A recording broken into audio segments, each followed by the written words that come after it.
ولادت با سعادت۔ حضرت علی المرتضیٰ رضی اللہ تعالیٰ عنہ کی ولادت عام الفیل کے 30 برس بعد 13 رجب المرجب کو خانہ کعبہ میں ہوئی، جبکہ حضور نبی کریم صلی اللہ علیہ وآلہ وسلم کی ولادت با سعادت عام الفیل کے برس ہوئی۔ چنانچہ اس اعتبار سے آپ رضی اللہ تعالیٰ عنہ حضور نبی کریم صلی اللہ علیہ وآلہ وسلم سے 30 برس چھوٹے ہیں۔ آپ رضی اللہ تعالیٰ عنہ کا اسم مبارک علی حضور نبی کریم صلی اللہ علیہ وآلہ وسلم نے رکھا، اور آپ رضی اللہ تعالیٰ عنہ کے منہ میں اپنا لعاب دہن ڈالا۔ حضور نبی کریم صلی اللہ علیہ وآلہ وسلم نے جب اعلان نبوت کیا، اس وقت آپ رضی اللہ تعالیٰ عنہ کی عمر مبارک محض 10 برس تھی۔ حضرت شاہ ولی اللہ محدث دہلوی رضی اللہ تعالیٰ عنہ فرماتے ہیں، حضرت علی المرتضیٰ رضی اللہ تعالیٰ عنہ کی پیدائش خانہ کعبہ میں ہوئی، اور آپ رضی اللہ تعالیٰ عنہ کی بزرگی کی علامت ہے، اور یہ شرف کسی اور کو حاصل نہیں ہوا۔ مشرم بن وعیب عابد کی پیش گوئی۔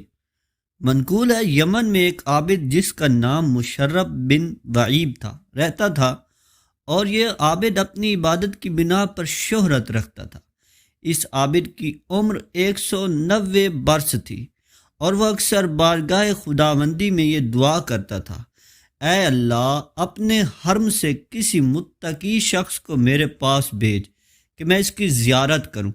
اللہ عز و جل نے اس عابد کی دعا کو شرف قبولیت عطا فرمائی، اور حضرت علی المرتضیٰ رضی اللہ تعالیٰ عنہ کے والد جناب ابو طالب بغرض تجارت یمن پہنچے۔ جناب ابو طالب کی اس عابد سے ملاقات ہوئی تو وہ عابد آپ کے ساتھ نہایت عزم و احترام سے پیش آیا۔ اس عابد نے جناب ابو طالب سے پوچھا، آپ کہاں سے تشریف لائے؟ جناب ابو طالب نے کہا کہ میں حرم پاک سے آیا ہوں۔ اس عابد نے پوچھا، آپ کس قبیلے سے تعلق رکھتے ہیں؟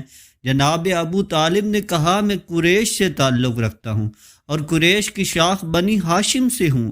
مورخین لکھتے ہیں، جب اس عابد نے جناب ابو طالب کی بات سنی تو اپنی نشست سے اٹھا اور آپ کے ہاتھ چوم لیے، اور کہا، اللہ عز و جل نے میری دعا کو شرف قبولیت عطا فرمایا اور مجھے حرم پاک کے خادم سے ملا دیا۔ پھر اس عابد نے آپ سے پوچھا کہ آپ کا نام کیا ہے؟ جناب ابو طالب نے کہا، میرا نام ابو طالب ہے۔ اس عابد نے کہا، آپ کے باپ کا نام کیا ہے؟ جناب ابو طالب نے کہا، میرے باپ کا نام عبد المطلب ہے۔ اس عابد نے جب عبد المطلب کا نام سنا تو کہنے لگا کہ میں نے الہامی کتب میں پڑھا ہے کہ جناب عبد المطلب کے 2 پوتے ہوں گے، اور ان کا ایک پوتا رسول وقت ہوگا جس کے باپ عبداللہ رضی اللہ تعالیٰ عنہ ہوں گے، اور ان کا دوسرا پوتا ولی اللہ ہوگا، اور اس کے باپ کا نام ابو طالب ہوگا۔ جب اس رسول کی ظاہری عمر 30 برس ہوگی تو اس وقت اس ولی کی پیدائش ہوگی۔ پھر اس عابد نے جناب ابو طالب سے پوچھا، کیا رسول وقت کا ظہور ہو چکا ہے؟ جناب ابو طالب نے کہا، مجھے اس کے متعلق کچھ علم نہیں، البتہ میرے بھائی عبداللہ رضی اللہ تعالیٰ عنہ جو وصال فرما چکے ہیں، ان کا ایک فرزند ہے جس کا نام محمد صلی اللہ علیہ وآلہ وسلم ہے، اور اس وقت وہ 29 برس کا ہے۔ اس عابد نے جب جناب ابو طالب کی بات سنی تو کہا، آپ جب واپس لوٹیں تو انہیں میرا سلام کہی، اور ان سے کہیے گا کہ میں انہیں دوست رکھتا ہوں، اور پھر جب رسول وقت اس دنیا سے ظہری پردہ فرمائیں گے تو اس وقت آپ کے بیٹے کی ولایت کا ظہور ہوگا۔ جناب ابو طالب نے کہا، میں تمہاری باتوں کو درست کیسے جان سکتا ہوں جبکہ میں تمہیں نہیں جانتا؟ اس عابد نے کہا، میں آپ کے لیے کیا کروں جس سے آپ کو علم ہو کہ میری بات سچ ہے؟ جناب ابو طالب نے ارد گرد نگاہ دوڑائی تو انہیں ایک خشک درخت دکھائی دیا۔ جناب ابو طالب نے اس درخت کی جانب اشارہ کیا اور فرمایا کہ مجھے اس خشک درخت سے تازہ انار چاہیے۔